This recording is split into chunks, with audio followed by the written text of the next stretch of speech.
পাকিস্তানের গুপ্তচর আইএসআই সক্রিয় সদস্যের সঙ্গে জঙ্গি জামাত শিবিরের হিজবুল মুজাহিদিন সক্রিয় কর্মী একসঙ্গে কথা বলছেন, তারা বৈঠক করছেন।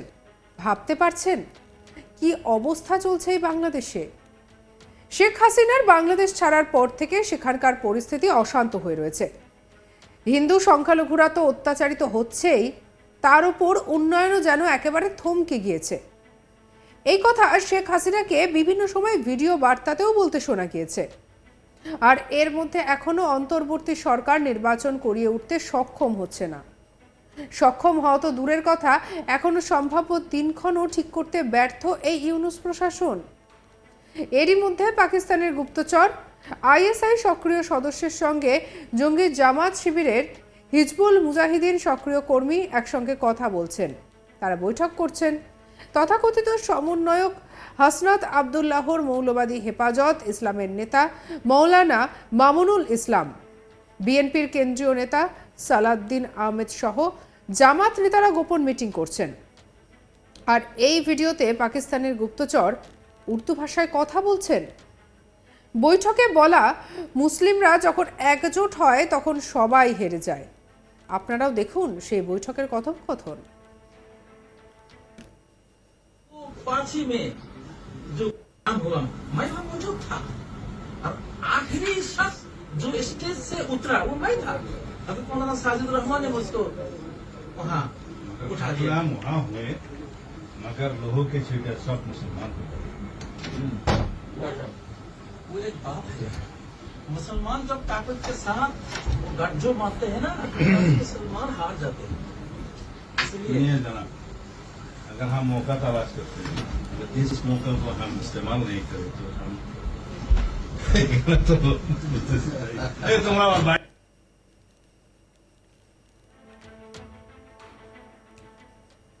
বাংলাদেশে পাগলামি না থামলে বাংলাদেশ গৃহযুদ্ধের দিকে চলে যাবে, তাই একে আমাদেরই রক্ষা করতে হবে।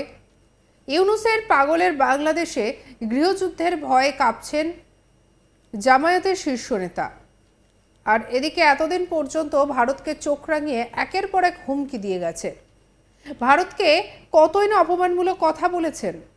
আর এবার নিজের দেশেই বিপদের আশঙ্কার কথা প্রকাশ্যে বললেন জামাত প্রধান।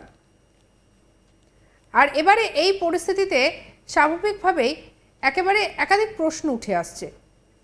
আর দেখ এবার কেমন লাগে, এই কথাটাও যেন বলতে হয়। বাংলাদেশের পরিস্থিতি যে মোটেই ভালো নয় তা একেবারে সর্বসমক্ষে। যত দিন যাচ্ছে ততই দেশের পরিস্থিতি আরও খারাপ হচ্ছে এবং সেটা অতি খারাপের দিকে যাচ্ছে। কিছুতেই দেশের রাশ টানতে পারছেন না ইউনূস সরকার। শেখ হাসিনাকে দেশ ছাড়া করে ভেবেছিলেন এবারে হয়তো ভালোভাবে তার দেশ তিনি শাসন করবেন, কিন্তু পরিস্থিতি যে একেবারেই হাতের বাইরে চলে যাবে তা হয়তো কল্পনাতেও ভাবতে পারেননি সে দেশের জনগণ। বাংলাদেশের ইতিহাস থেকে যেন মুজিবুর রহমানকে মুছে দেওয়ার একটা অদম্য চেষ্টা চলছে। এর আগে শেখ হাসিনার পতনের পর আমরা দেখেছিলাম কিভাবে তার মূর্তি ভাঙচুর হয়েছিল। মূর্তির মাথায় উঠে সে কি উচ্ছ্বাস! মুজিবুর রহমানের মুরালও ভেঙে দেওয়া হয়েছিল। আর এবার বঙ্গবন্ধু স্মৃতি বিজড়িত ধানমন্ডির বসতবাড়ি, সেখানেও ভাঙচুর চালায় একদল উন্মত্ত জনতা। এবার বাংলাদেশের এক সম্মেলনে যোগ দিয়ে অত্যন্ত করুণ গলায় কথা বলতে শোনা গিয়েছে জামাতের ইসলামীয় প্রধান শাফিকুর রহমানকে। তিনি জানান যে বাংলাদেশের পাগলামি না থামলে বাংলাদেশ গৃহযুদ্ধের দিকে চলে যাবে, তাই একে আমাদেরই রক্ষা করতে হবে। কি বলছেন শুনব। সম্মানিত ভাইয়েরা, আমি এর পিছনে গভীর ষড়যন্ত্র দেখছি, আমি যদি ভুল না করে থাকি।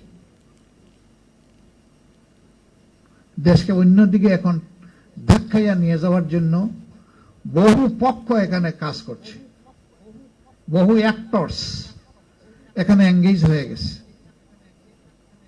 যদি এই পাগলামি না থামে, আল্লাহ না করুন, আমি ভয় পাচ্ছি বাংলাদেশ গৃহযুদ্ধের দিকে চলে যাবে।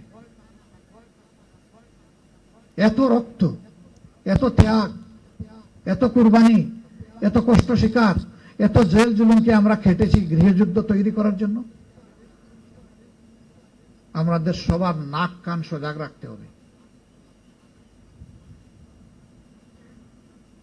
এবং দায়িত্বশীলদের ইঙ্গিত আমি আশা করব যে আমাদের সহকর্মীরা বোঝার চেষ্টা করবেন।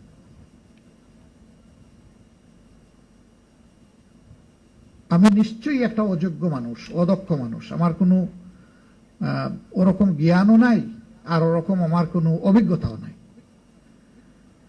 কিন্তু আমি তো আমার দ্বারা চলি না, আমি তো বিশ্বাস করি যে আমার আল্লাহ আমাকে চালান। যদি আল্লাহ এই সংগঠনের কোনো দায়িত্বশীলকে না চালান, আমি গভীরভাবে বিশ্বাস করি তিনি এক কদম সামনে পা ফেলতে পারবেন না।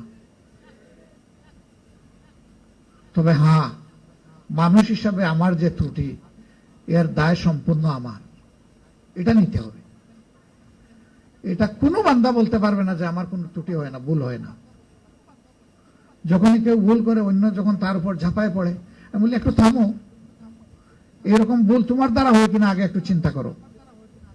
যদি তুমি মানুষ হওয়ার কারণে তোমার দ্বারা এই ভুল হতে পারে, তাহলে ইনিও একজন মানুষ, তার দ্বারাও ভুল হইতে পারে, তাকে সেভাবে দেখার চেষ্টা করো।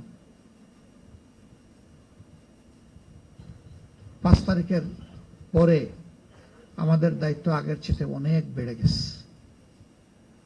আমরা 5 তারিখ থেকে টানা 15 দিন, 20 তারিখ পর্যন্ত বা 6 তারিখ থেকে 20 তারিখ পর্যন্ত এই বাংলাদেশে আমরা রোদে ভিজে এবং রোদে শুকিয়ে এবং বৃষ্টিতে ভিজে আমরা একটা দায়িত্ব পালন করেছিলাম। আমার মনে হচ্ছে এই দায়িত্ব বোধহয় আবার এখন পালন করতে হবে। এরকম কিছু ইঙ্গিত পাওয়া যাচ্ছে। এই ভাইয়েরা যারা এখানে আছেন, আমি দেখতে পাচ্ছি দেশের বিভিন্ন জায়গা থেকে এসেছেন। এখানে মহানগরী আমির আছেন, এখানে বিভিন্ন জেলার সেক্রেটারি আছেন, আরো অনেক দায়িত্বশীল ভাইরা আছেন। আমরা জরুরি ভিত্তিতে আজকে কিছু মেসেজ ইনশাআল্লাহ সারা দেশের দায়িত্বশীলদেরকে দেব। আশা করছি রাত্রে 6:30টার দিকে সারা দেশ আমরা সংযুক্ত হতে পারবো ইনশাআল্লাহ। আমি অনুরোধ করব আমরা যেন সবাই সেজদায় পড়ে আল্লাহর কাছে সাহায্য চাই। 2-3 দিন ধরে দেশে যা চলছে, যে যাই বলুক, আমাকে গালি দেখ, দোয়া দেখ, হু কেয়ার, আমি এটা কোনো পরোয়া করি না। আমার বিবেক দিয়ে আমি কখনো এগুলাকে সমর্থন করব না। আমি সে রাতেই একটা সফট স্ট্যাটাস দিয়েছিলাম, মনে হলো যে শীতকালে বঙ্গোপসাগরে জোয়ার শুরু হয়েছে এবং সেই জোয়ার আমাকে ভাষায় কোথায় নিয়ে যাবে আমি জানি না। আলহামদুলিল্লাহ, আল্লাহর শুকুর, আমাকে 18,900 গালি দেওয়া হয়েছে। আমার ফেসবুকে গিয়ে আপনারা পাবেন এটা। সঙ্গে রাখুন আজ তাক বাংলাকে। আরও অন্যান্য খবরের জন্য লাইক করুন, শেয়ার করুন, সাবস্ক্রাইব করুন। আমরা এখন রয়েছি হোয়াটসঅ্যাপে, ফলো করতে ভুলবেন না।